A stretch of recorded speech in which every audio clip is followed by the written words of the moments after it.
예수님의 재림뿐만이 아니라 이 본문의 말씀 속에서는 예수님의 초림 또한 이야기하고 있습니다.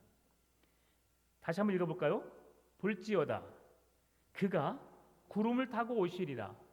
각 사람의 눈이 그를 보겠고 그를 찌른 자들도 볼 것이요 땅에 있는 모든 족속이 그로 말미암아 애곡하리니 그로하리라. 아멘.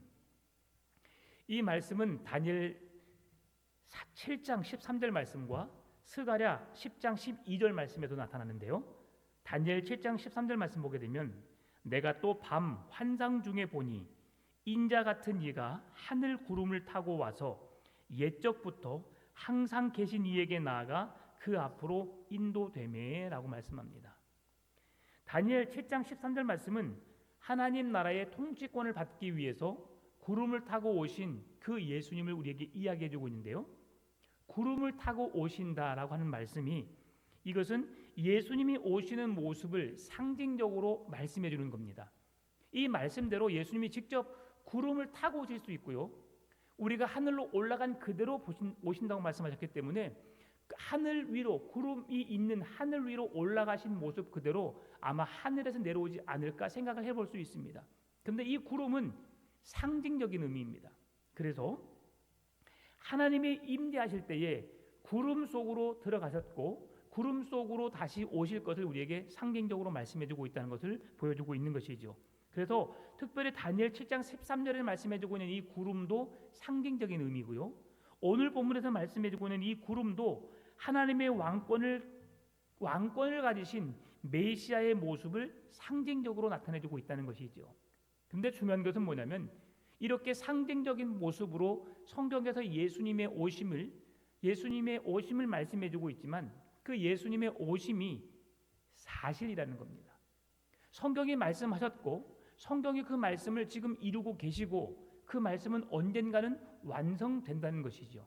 그래서 참이신 하나님을 증거하는 것이 지금 오늘 성경의 말씀이고 성경 66권은 그래서 변함이 없는 전혀 오류가 없는 말씀이라는 것을 우리에게 보여주고 있습니다. 스가랴 12장 10절에서 이렇게 말씀합니다. 내가 다윗의 집과 예루살렘 주민에게 은총과 간구하는 심령을 부어 주리니 그들이 그 찌른 바 그를 바라보고 그를 위하여 애통하기를 독자를 위하여 애통하듯 하며 그를 위하여 통곡하기를 장자를 위하여 통곡하듯 하리로다. 아멘. 이 말씀은 가시적인 육체적인 구원에서 영적인 구원으로 내용이 전개됩니다. 그래서 이 말씀이 14절까지 이어지게 되는데요. 오순절 성령 강림으로 이어질 예루살렘의 회개운동과 교회의 점진적인 확장을 예시해주고 있습니다. 스가랴서에서 벌써 이것을 말씀해주고 있다는 것이죠. 신약시대에 일어날 일들을 그뿐이겠습니까? 이사야서에서 벌써 예수님의 이 땅에 오심을 어떻게 태어날 것을 성경은 분명히 말씀해주고 있는 것이죠. 제가 결론부터 말씀드리면 왜 예수님의 재림을 성경에서 이렇게 말씀하고 있을까? 그것은 이 땅에 일어난 일이고 또 예수님의 초림은 이 땅에 분명히 일어난 일이고 그리고 앞으로 예수님의 재림은 반드시 일어날 일이기 때문인 것입니다. 오늘 이 말씀을 통해서 이단들은 자기들이 이 땅에 온 메시아다, 하나님의 영을 입고 온 메시아 구원자다라고 말하는 자들이 많음을 보게 됩니다. 오늘 스가랴 선지자는 하나님을 배반하고 떠났던 이스라엘 백성들이 회개하여 하나님께 돌아올 것을 예언한 말씀이라고 할 수 있습니다. 그래서 이스라엘은 하나님을 칼로 찌른 자들로 묘사하고 있는데요. 하나님은 자신을 떠난 이스라엘 백성들로 하여금 칼로 찔리는 것 같은 아픔을 겪으신 하나님으로 묘사하고 있습니다. 직접적으로 이스라엘 백성들이 하나님을 칼로 찔렸다는 것이 아니라 하나님에게 그만큼 칼로 찔리는 듯한 아픔을 주었음을 말씀해주고 있어요. 그러니까 하나님은 내가 사랑하는 백성들에게 칼로 찔리는 듯한 아픔을 내가 겪었다라고 말하고 있고요. 이스라엘 백성들은 우리가 하나님 사랑하는 하나님을 우리가 칼로 찌르는 듯한 아픔을 들었다라고 서로 이야기하고 있는 것이죠. 그러면서 그 백성들이 회개할 것을 말씀해주고 있고요. 회개하고 돌아오게 되면 비록 하나님을 칼로 찌르는 듯한 아픔을 주었다 할지라도 주님은 그 아픔을 다 잊어버리시고 그들을 용서하시고 그들을 사랑해 주시겠다는 것이죠. 이것이 하나님 아버지의 놀라운 사랑입니다. 그렇다면 이 하나님의 아픔은 우리 이스라엘 백성들에게 진정한 회개를 원하고 있는데요. 오늘 우리에게도 동일하게 말씀하고 있는 겁니다. 회개하는 자들에게 하나님은 구원의 길을 열어 놓으셨고요. 회개하는 자들에게 그 하나님의 나라를 소유로 얻을 수 있는 특권을 주신 겁니다. 여러분, 예수 그리스도를 믿지 않는 자들에게는 하나님의 심판이 기다리고 있다고 말씀하셨어요. 그러나 예수 그리스도를 믿는 자들에게는 심판이 아닌 구원을 얻을 수 있다고 말씀을 드렸습니다. 여러분, 심판받기를 원하십니까? 바로 구원받기를 원하십니까? 회개하고 우리 안에 죄의 문제를 해결하고 예수 그리스도의 이름을 믿으면 우리는 심판이 아닌 하나님의 구원의 은혜를 누릴 수 있습니다. 바로 예수님이 땅에 재림하시면 우리는 하나님의 나라로 올라가는 거예요. 얼마나 놀랐습니까? 기대되지 않습니까? 1992년 다미선 선교회에서 이장님에 의해서 휴가가 일어난다. 그때도 살짝 설레었습니다. 그 날과 시는 하나님만이 아시지만 혹 그날일 수 있지 않을까라는 한 0.1%의 희망을 갖고 그날 저녁에 잠을 잤습니다. 혹 내가 자다가 휴거되지 않을까. 그런데 그 다음 날이 그렇게 화창하더라고요, 날씨가. 그래서 아침에 나왔는데 너무 고요한 거예요. 헐, 나만 구원받지 못한 게 아닐까라고 제가 그렇게 좀 행하기도 했습니다. 그때 당시에는 우리에게 뭐 핸드폰이 없었어요. 그래서 뭐 집 전화밖에 없었던 시대라서 그때는 삐삐도 없었습니다. 92년도에 조금 앞선 사람들만 그때 모토로라 100만 원짜리 그 삐삐가 있었긴 했었어요. 근데 이제 그러한 시대라 보니까 이제 그렇게 주위에 누가 구원 받았는지 안 받았는지 모르고 그렇게 지나다가 주일날 교회 갔더니 아무도 효고된 사람이 없더라고요. 그래서 이장님이 했던 말은 가짜였구나라는 것을 느낄 수 있었죠. 근데 여러분, 우리가 그렇게 하늘로 올라간다는 그 설렘이 있다면 얼마나 신기할까. 여러분 지금 있는 이 자리에서 이 지붕을 뚫고 하늘로 올라가는 겁니다. 참 신기하죠. 그런 일이 우리에게 꼭 일어날 것 같습니다.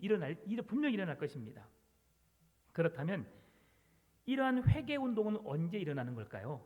바로 교회 공동체를 통한 이스라엘의 영적인 회복은 예수님의 초림 때 일어나게 되었습니다.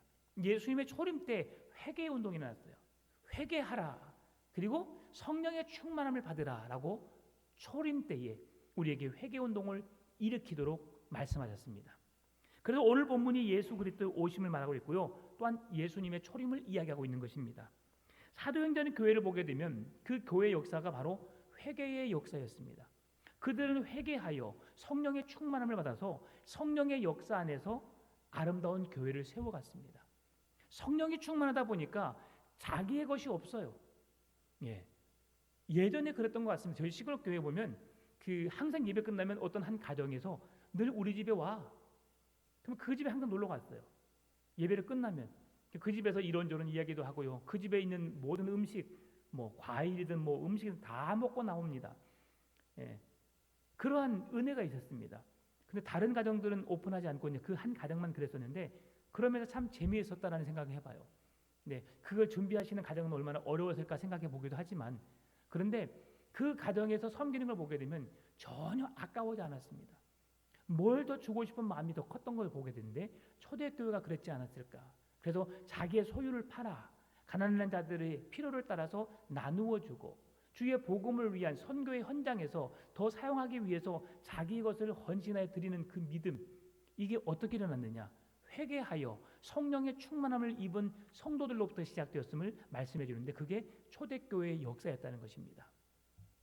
오늘 우리 교회 안에도 이런 성령의 역사가, 회개 운동의 역사가, 그리고 서로 나누고 함께 돕고 협력하는 역사가 일어나게 되기를 주님의 이름으로 축원합니다.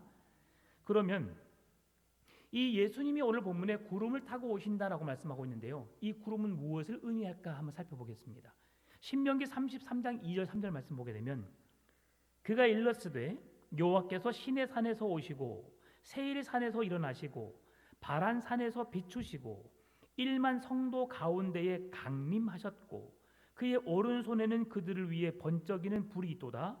여호와께서 백성을 사랑하시니 모든 성도가 그의 수중에 있으며 주의 발 아래에 앉아서 주의 말씀을 받는도다. 아멘.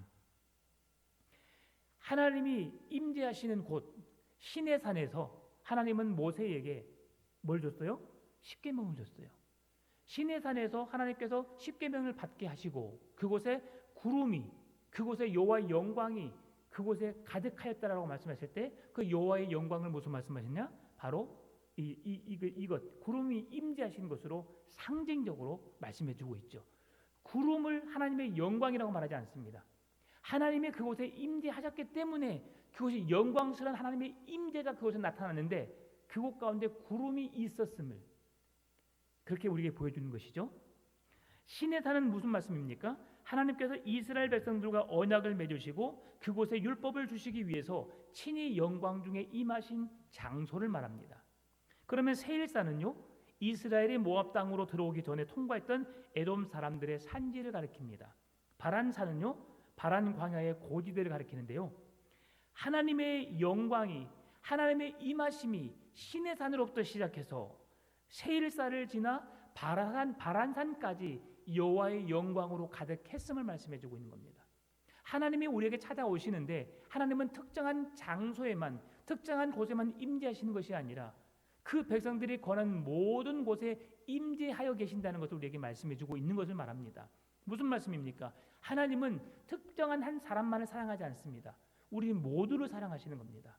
그래서 하나님의 구원이 우리에게 모두에게 유효하게 작용되는 것이지요.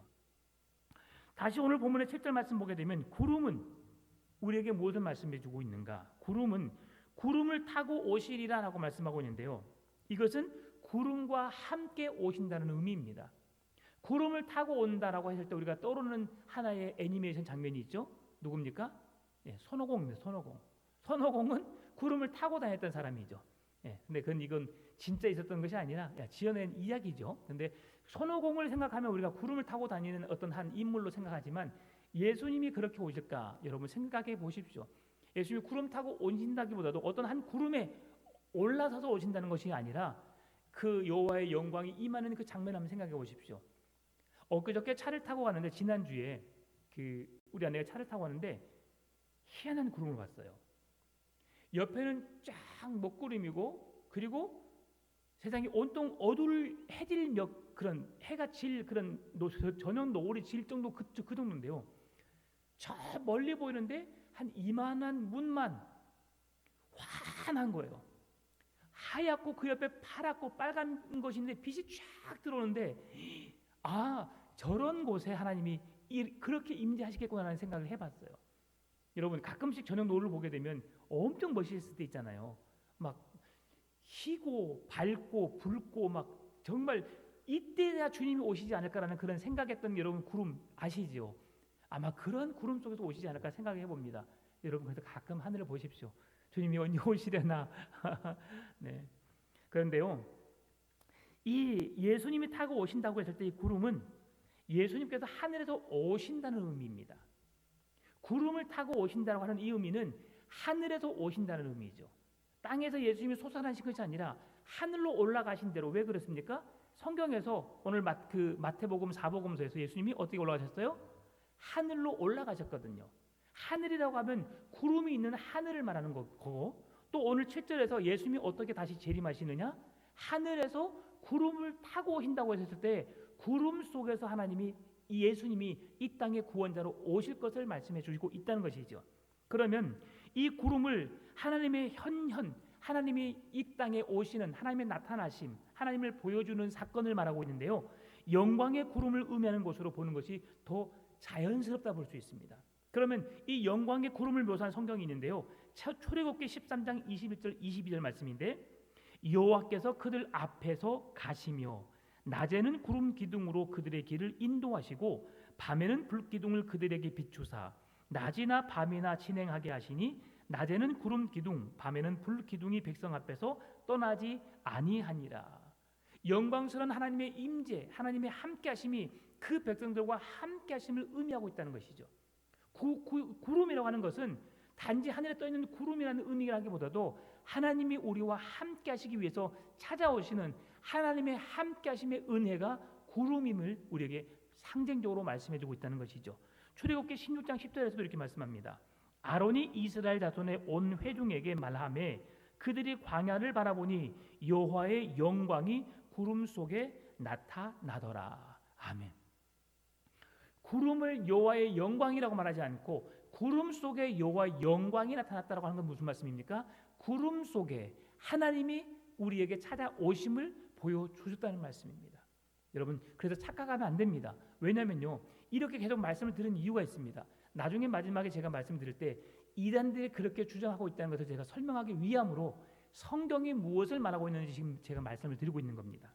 그러면 구름은 하나님의 영광을 의미한다고 말씀해주고 있는데요, 이 구름이 하나님의 영광을 위한 구절이 성경에 많이 나타나고 있습니다. 대표적으로 제가 5개만 말씀드릴게요. 출애굽기 24장 16절, 여호와의 영광이 시내산 위에 머무르고 구름이 엿새 동안 산을 가리더니 일곱째 날에 여호와께서 구름 가운데서 모세를 부르시니라. 여러분, 구름이 하나님의 영광이에요? 아니지요. 구름은 그냥 구름일 뿐입니다. 그리고 구름 가운데 여호와의 영광이 그곳에 임하였음을 우리에게 상징적으로 보여주는 것이죠. 실제적으로 출애굽기 40장 34절 35절, 구름이 회막에 덮이고 여호와의 영광이 성막에 충만함에 모세가 회막에 들어갈 수 없었으니 이는 구름이 회막 위에 덮이고 여호와의 영광이 성막에 충만함이었더라. 성막 위에 구름이 잔뜩 꼈는데 그곳에 여호와의 영광이 임하게 되니까 구름이 있어서가 아니라 구름은 여호와의 영광을 상징적으로 보여주는 상징물이고 하나님이 그곳에 임재하고 계시니까 거룩하신 하나님 앞에 모세가 설 수 없어서 그 하나님이 계신 성전에 성막에 들어갈 수 없었음을 말씀해 주는 것이죠. 내가 거룩하니 너희도 거룩하라. 내가 선 곳은 거룩한 곳이니 그곳에 신발을 벗으라 라고 하는 건 뭡니까? 죄인된 우리가 하나님을 만날 수 없고 하나님의 얼굴을 배울 수 없음을 말씀해 주고 있는 것이죠. 그래서 영광스러운 하나님의 임재가 있는 곳에 죄인된 우리가 나갈 수 없음을, 그래서 모세가 여호와의 성전에 들어가지 못했음을 말씀해 주는 겁니다. 민수기 16장 42절, 회중이 모여 모세와 아론을 칠 때에 회막을 바라본즉 구름이 회막을 덮었고 여호와의 영광이 나타났더라. 여호와의 영광과 구름이 동시적으로 계속 나타나고 있는데요, 구름은 여호와의 영광이, 여호와의 하나님의 현현 나타나심이, 존재하심이, 임하심을 보여주는 상징적인 것으로 구름을 계속해서 보여주고 있다는 것이죠. 하나님이 지금 임재해 계신다는 것을 보여주기 위함이죠. 열왕기상 8장 11절에서도 제사장이 그 구름으로 말미암아 능히 서서 섬기지 못하였으니 이는 여호와의 영광이 여호와의 성전에 가득함이었더라. 이제 광야에 있었던 그 구름이 하나님의 성막에 임하였고 성막에 임했던 하나님의 구름이, 하나님의 영광이 하나님이 여호와의 성전에 임했음을 보게 되는 거죠. 지금 우리가 열왕기상의 말씀을 묵상하고 있는데요, 성막에 계셨던 하나님께서 성전에 계셨던 하나님께서 지금 우리 실제 신약의 시대는 예수 그리스도를 믿는 우리의 마음에 우리가 그리스도인이 머무르는 모든 곳에 함께 하시는 은혜로 지금 말씀해주고 있다는 것입니다. 역대하 5장 14절 말씀 보게 되면 제사장들이 그 구름으로 말미암아 능히 서서 섬기지 못하였으니 이는 여호와의 영광이 하나님의 전에 가득함이었더라. 아멘. 여기에서 보여주는 모든 것은 하나님이 큰 영광 중에 이 땅에 오셨음을 우리에게 보여주는 말씀이고요, 거기에 나타나는 구름들은 상징적으로 보여주고 있다는 것이죠. 특별히 마가복음 13장 26절에서도 그때의 인자가 구름을 타고 큰 권능과 영광으로 오는 것을 사람들이 보리라. 어떻게 해요? 인자가 누구예요? 예수 그리스도께서 구름을 타고, 오늘 본문에서도 그가 구름을 타고 오시리라고 말씀하고 있는데요, 이 구름을 타고 오신다는 것은 무슨 말씀이에요? 구름은 상징적인 존재로서 예수님이 그 구름과 함께, 구름이 임하였을 때 여호와 영광이 임함을 보게 되는 상황이 펼쳐지게 될 것이다라는 것입니다. 마가복음 14장 62절에서도 예수께서 이르시되 내가 그니라 인자가 권능자의 우편에 앉은 것과 하늘 구름을 타고 오는 것을 너희가 보리라 하시니라고 말씀하고 있어요. 똑같이 구름은 상징적인 것으로 보여주고 있고요, 하나님은, 예수님은 이 땅에 구름과 함께 이 땅에 임재하여 오실 것을 우리에게 보여주고 있는데, 이 일들이 현실적으로 우리에게 나타날 것을 말씀해주고 있어요. 그러면 이 모든 사실을 성경에서 계속 반복적으로 말씀해주고 있는 게 뭐냐면 너희들이 볼 것이다라고 말씀합니다. 구름 속에 임재하시는 하나님의 영광을 구약의 모든 백성들이 보게 되었고 성전에 임했던, 구름 기둥으로 임했던, 여호와의 성전에, 여호와의 성막에 임했던, 그리고 신약의 시대에 때도 예수님이 구름 타고 오시는 것을 너희들이 볼 것이다. 또 예수님이 성전, 그 하나님 나라에 올라가실 때, 부활 승천했을 때도 구름 속으로 들어가는 것을 성도들이 보았던 것처럼, 하나님께서 예수님의 모습으로, 예수님이신 하나님께서 이 땅에 성육신에서 오시는 그 모습부터 시작해서 하나님이 이 땅에 찾아오시는 그 모든 모습들을 누가 보았다고요? 한 사람이, 그 주위에 있는 모든 사람이 보았다고 말씀해 주고 있어요. 이것이 지금 성경에 주고 있는 하나님의 영으로 오신 하나님이신 예수님, 하나님께서 이 땅에 오시는 모습을 지금 우리에게 보여주고 있다는 것이죠. 하나님의 오심을 특정한 사람에게 보여주는 것이 아니라 모두가 볼 수 있게 오셨다는 것입니다. 이게 지금 성경에 말하고 있는 공통적인 특징이라고 하는 것이죠. 그러면 예수님의 재림 때는 모든 사람이 볼 수 있어요. 왜냐하면 가신 대로 오시겠다 말씀하셨으니까. 구약 성경에 나타난 예수님의 재림, 하나님의 이 땅에 오심, 백성들을 찾아오시는 그 모습은 눈으로는 안 보였지만 구름 속에 임재하신 하나님의 영광을 보았다고 말씀해 주고 있어요. 그것이 어떻게 보여졌는지 우리는 잘 알 수는 없지만 백성들이 보아서 그것이 하나님의 영광이 이곳에 임하였다라고 그들은 말하고 있는 것이죠. 그런데요, 예수님의 초림을 한번 생각해 보십시다. 예수님이 초림 때 이 땅에 오셨을 때 그 예수님의 초림을 구약 성경에서 이야기하고 있는데요. 뭐라고 말하고 있냐면 이사야 53장 1절 2절 3절입니다. 우리가 전한 것을 누가 믿었느냐? 여호와의 팔이 누구에게 나타났느냐? 그는 주 앞에서 자라나기를 연한 순 같고 마른 땅에서 나온 뿌리 같아서 고운 모양도 없고 풍채도 없은즉 우리가 보기에 흠모할 만한 아름다운 것이 없도다. 그는 멸시를 받아 사람들에게 버림을 받았으며 간고를 많이 겪었으며 질고를 아는 자라. 마치 사람들이 그에게서 얼굴을 가리는 것 같이 멸시를 당하였고 우리도 그를 귀히 여기지 아니하였도다. 이 땅의 구원자로 신 예수 그리스도를 사람들이 알아보았어요? 그렇게 귀하게 여기질 않았습니다. 그를 하나님의 아들이다, 메시아다, 구원자다라고 보지 않았습니다. 왜 그걸 말하냐면 저는 나사렛 사람이 아니냐, 나사렛에서 무슨 선한 것이 나겠느냐 라고 하시는 말씀들이 예수님을 바라보는 그 시대 사람들의 모습이었음을 보여주고 있는 겁니다. 아, 쟤 말이야, 쟤 누구 집 아들이지? 그런 애기였어. 단지 그 집의 아들로만 보는 겁니다. 그러나 예수님은 이 땅에 오신 구원자로, 메시아로, 하나님의 아들로서 이 땅에 오셨다는 사실을 우리에게 보여주고 있는데요. 그를 알아보는 자가 극히 많지 않음을 보여주고 있는 것입니다. 그런 반면 예수님의 재림 때는 모든 사람이 알아본다고 말씀하는데요. 마태복음 24장 30절입니다. 그때의 인자의 징조가 하늘에서 보이겠고 그때의 땅의 모든 족속들이 통곡하며 그들이 인자가 구름을 타고 능력과 큰 권능으로 오는 것을 보리라. 아멘. 여러분, 지금 우리가 오늘 예배드리고 있잖아요. 그럼 예수님이 이 땅에 오십니다. 우리가 볼까요, 못 볼까요? 봅니다.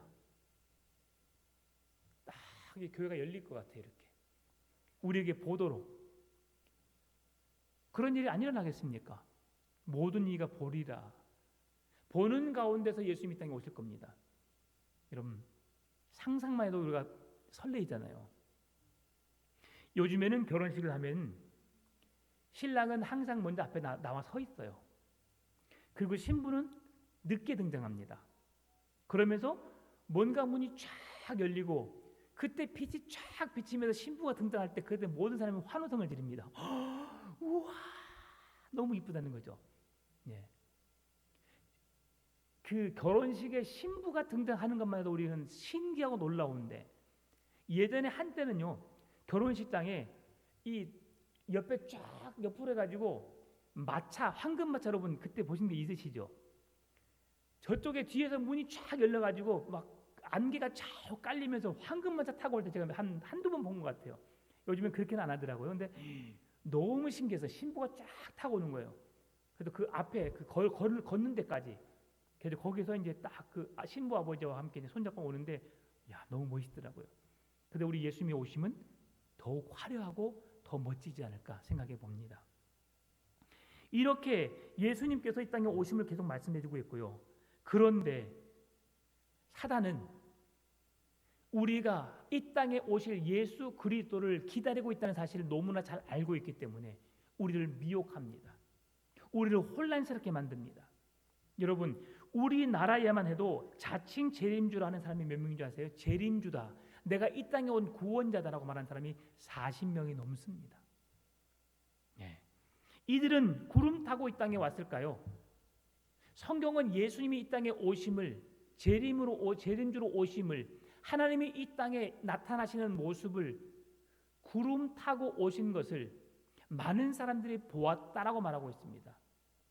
그러면 예수님이 이 땅에 구름 타고 오신다고 재림을 말씀해 주고 있는데요, 이들이 자기들이 자칭 재림주라고 말하면 그들이 이 땅에 어떻게 와야 되겠어요? 구름 타고 와야겠죠. 구름 타고 온 재림주가 이 땅에 있을까 없을까요? 아무도 없습니다. 그들이 그냥 자칭 자기 스스로가 계시를 받은 자라고 말하는 거예요. 여러분, 그래서 그들은 구름 타고 온 것이 아니라 우리와 똑같은 방법으로 어머니의 뱃속에서 그냥 응용해 놨습니다. 그가 누군지도 몰라요. 근데 자기가 재림주래요. 여러분, 여기서 우리 속아서는 안 됩니다. 성경에서 말씀하는 재림주라고 하는 것은 하나님의 영으로 오신 예수 그리스도, 이 땅에 오신 성령이라고 하는 것은 사람들에게 소개를 합니다.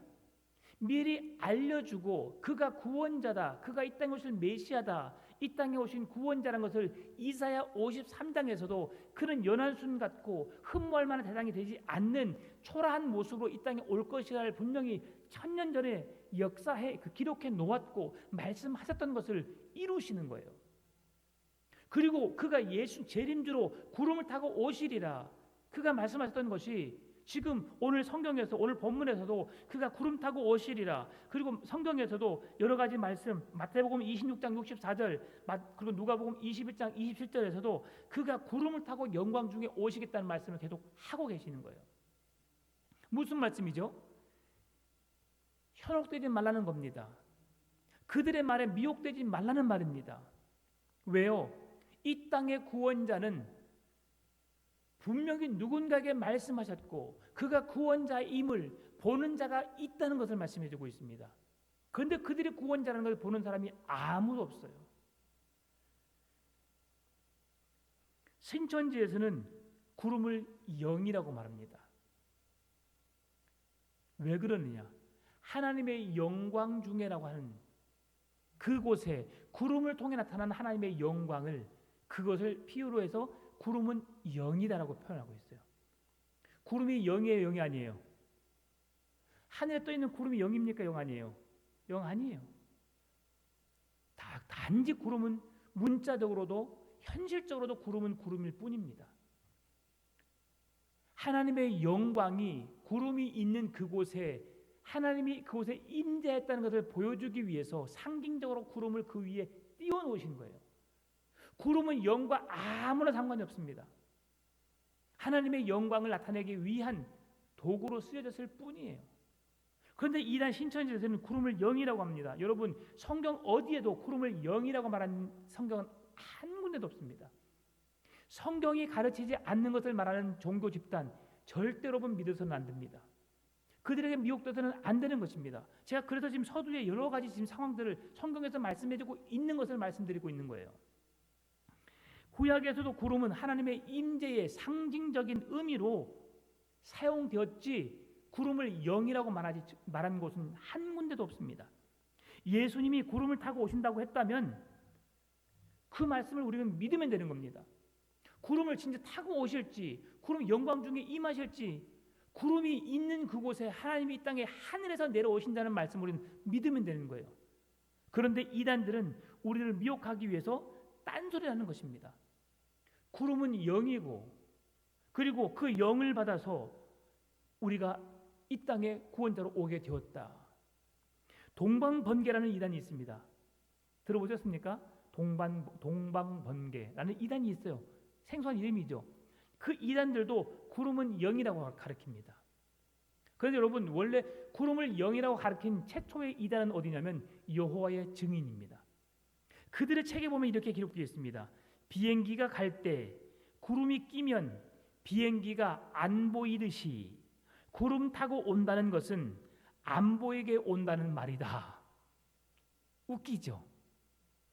비행기가 하늘로 올라가면 우리가 비행기를 볼 수 없어요. 구름에 가려서. 그래서 그 구름이 영인 이유가 뭐냐면 그렇게 안 보이게 이 땅에 온다라고 하는 비유적인 말을 그들이 해놨어요. 참 어처구니가 없는 말입니다. 그래서 이들의 말이 거짓이라는 것을 증명해 주기 위해서 오늘 본문에서도 7절에서도 볼지어다 너희들이 봐라.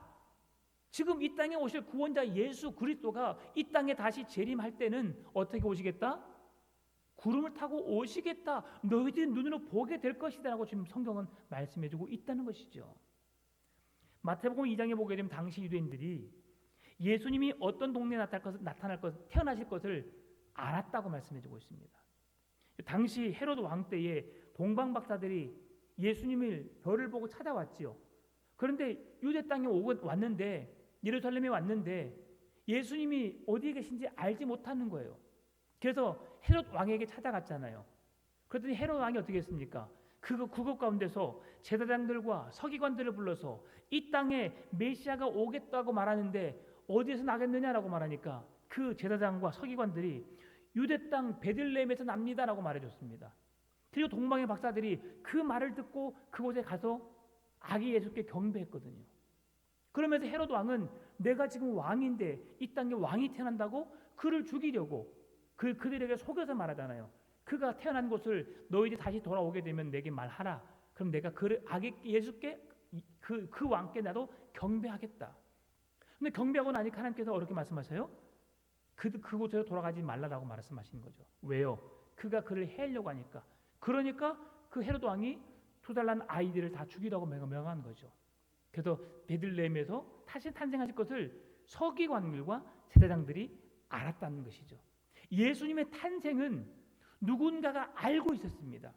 왜 그렇습니까? 성경이 그렇게 말씀해 놓았기 때문이죠. 성경을 보고 있었던 제사장들과 서기관들은 예수님이 이 땅에 어떻게 오실 것을 미리 알고 있었어요. 유대 땅에 있는 마을 베들레헴아 너는 유대 고을 중에 작지 않도다.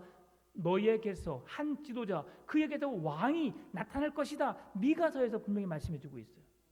여러분 이런 말씀들이 분명히 우리에게 약속된 말씀으로 우리에게 보여주셨거든요. 그러니까 제사장들은 서기관들은 그 말씀을 알고 있는 거예요. 여러분 이 땅에 만약에 이만희가 무슨 이씨 집안에서 이 땅의 구원자로 하나님의 영을 입입어서 그가 이 땅에 올 것이라고 예언해 놓았다면 그가 진짜겠죠. 근데 여러분 그런 기록 봤어요? 안 봤어요? 못 봤죠. 그래서 그는 이단일 수밖에 없는 겁니다. 단지 사람이 영이신 하나님의 흉내를 내는 거짓 사이비 종교의 하나일 뿐이라는 것을 여러분 아시면 될 것입니다. 예수님의 초림과 재림에 대해서 성경은 50가지 이상으로 말씀해 놓았어요. 예수님이 어느 동네에서 어떻게 태어날 것인지, 어디에 사시는지, 그 이름을 뭐라고 부를 것인지, 심지어는 그가 죽을 때에 손과 발에 못이 박히고 그가 옷을 제비 뽑아 나누는 것까지도 미리 구약 성경에 미리 예언해 놓았고 그 결과적으로 신약 성경에 그것이 이루어졌음을 성경이 그대로 말씀해 주고 있다는 것이죠. 여러분 놀랍습니다. 성경은 매우 놀라운 일이에요. 왜 이렇게 상세하게 성경이 기록해 놓았을까요? 참이신 구원자이신 예수님이 우리의 진정한 구원자이심을 메시아이심을 확실하게 증거해 주시기 위해서 그런 것이죠. 그런데 이 모든 일들은 성경대로 지금 다 이루어졌습니다. 모든 것이 예수님의 초림의 사건과 예수님이 지금 하늘로 올라가신 승천의 사건까지는 성경에 다 기록되어 있습니다. 그리고 이제 우리에게 예수님의 재림을 이야기하고 있는 거예요. 어떻게 오시겠다고요? 구름을 타고 오시겠다고 말씀하는 것이죠. 그리고 그 뒤에 보십시오. 각 사람의 눈이 그를 보겠고 그를 찌른 자들도 볼 것이요 땅에 있는 모든 족속이 그로 말미암아 애곡하리니 그러하리라. 그런 일이 분명히 있으리라. 그런데 예수님의 재림할 때의 마지막 절에 모든 족속이 그로 말미암아 애곡하리라라고 하는 말씀이 있습니다. 예수님의 재림을 우리가 맞이하게 될 때에 한 부류는 기쁨으로 감사함으로 영광 중에 임하시는 예수님을 맞이하는 사람들이 있는 반면 한편에는 고통스러워하고 괴로워하고 슬피 우는 무리가 있다는 것을 말씀해 주고 있는 거죠. 예수님의 재림을 우리의 모든 사람이 그때는 예수님을 믿는 사람이든 믿지 않는 사람이든 모두가 예수님의 오심을 볼 것입니다. 그런데 예수님을 믿는 사람들에게는 그들에게 기쁨이요 하나님 나라에 들어갈 잔치의 축제의 시간이요 믿지 않는 자들에게는 심판의 자리요 멸망의 자리요 영원한 사망에 처할 수밖에 없는 그 시간이라는 사실을 기억해야 할 것입니다. 따라서 우리는 슬피 울지 않기 위해서 구원받은 기쁨과 감사와 하나님이 주신 영광을 누리기 위해서 철저하게 회개하며 믿음으로 깨어 기도함으로 주의 은혜를 사모하는 삶을 살아내야 하는 것입니다. 오늘 말씀을 마무리합니다. 예수님의 모습은 초림과 대조적으로 나타납니다. 초림은 구속을 이루기 위해서 이 땅에 오셨습니다. 죽어가는 우리들의 완전한 속죄 제사를 드리기 위해서 예수님은 이 땅에 오셨습니다. 그리고 그 십자가를 통해서 그 완성하셨죠. 모든 죄와 사망의 권세를 깨뜨리고 부활하신 예수님께서 죽음을 생명으로 사망을 생명으로 옮겨 놓으셨고 우리 모두가 하나님 나라에 나아갈 수 있는 새롭고 살 길을 열어 놓으셔서 그 구원의 길로 나아갈 수 있도록 주님은 그 길을 완성해 주셨습니다. 따라서 우리는 초림하신 예수님을 믿기만 하면 누구든지 주의 이름을 부르기만 하면 그는 멸망치 않고 구원을 얻으리라는 말씀이 우리에게 그대로 선물로 주어지게 되는 것이죠. 또한 예수님의 재림은 영광 중에 나타나 그 백성들을 구원해 내실 것입니다. 우리는 지금 그 영광 중에 임하실 예수 그리스도를 기다리고 있는 거예요. 그 예수님이 이 땅에 영광 중에 임하실 때 우리 모두는 기쁨 중에 그 주님을 맞이하게 될 것입니다. 죄로부터 구별되고 예수 그리스도 안에 믿음 안에서 견고하게 서 있는 자들은 기쁨으로 영광 중에 그 주님을 맞이하게 될 것이고 죄악 가운데 예수를 믿지 않는 자들에게는 그 시간이 슬픔의 시간이요 고통의 시간이요 통곡하는 시간임을 성경은 말씀해주고 있다는 것이죠. 그런데 이 모든 사실을 누구만 아세요? 하나님 아버지만 아세요. 그날과 그때는 마지막 마태복음 24장 36절 같이 읽겠습니다. 그러나 그날과 그때는 아무도 모르나니 하늘의 천사들도 아들도 모르고 오직 아버지만 아시느니라. 아멘.